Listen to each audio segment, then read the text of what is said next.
alikuwa baba wa mataifa, jina lake likabadilika, ahadi ikaangaza, nyota mbinguni zilitangaza baraka zake.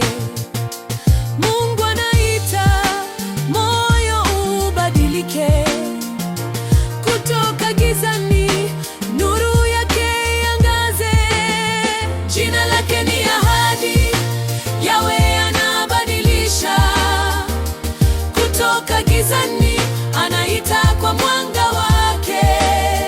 Moyo wako ubadilike, roho yako imarike, jina lako ni ushuhuda, Mungu ndiye Bwana. Sarai alikuwa mzee, tumbo likiwa baba, lakini Yahweh alisema, Sara mama wa falme.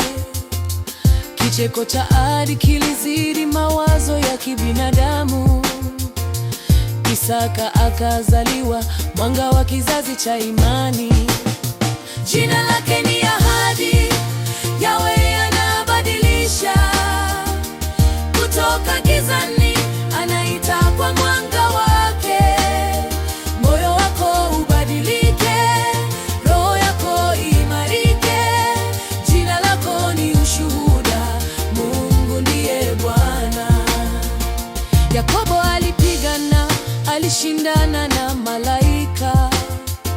Penieli akasikia, ndugu usiogope, jina lake likabadilika, Yakobo akawa Israeli. Kivuli cha Mungu kikamtwaa, ushindi wake ukawa hakika.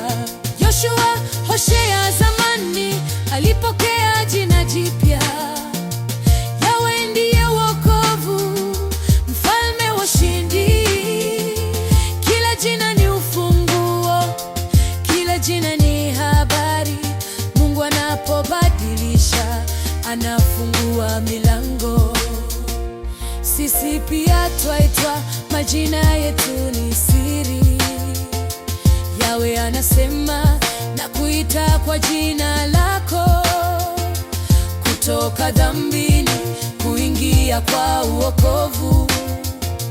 Jina letu ni wimbo, mimi ni mali yake. Jina lake ni ahadi, Yahweh anabadilisha, kutoka gizani anaita kwa mwanga wake. Moyo wako ubadilike, roho yako imarike, jina lako ni ushuhuda, Mungu ndiye Bwana. Jina lake ni ahadi, Yahweh anabadilisha, kutoka gizani anaita kwa mwanga wake.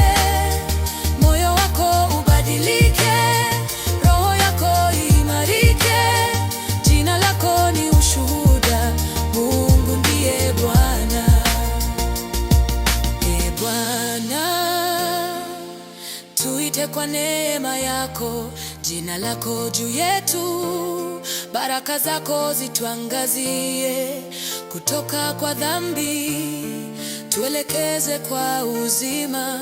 Majina yetu yawekwe katika kitabu cha milele.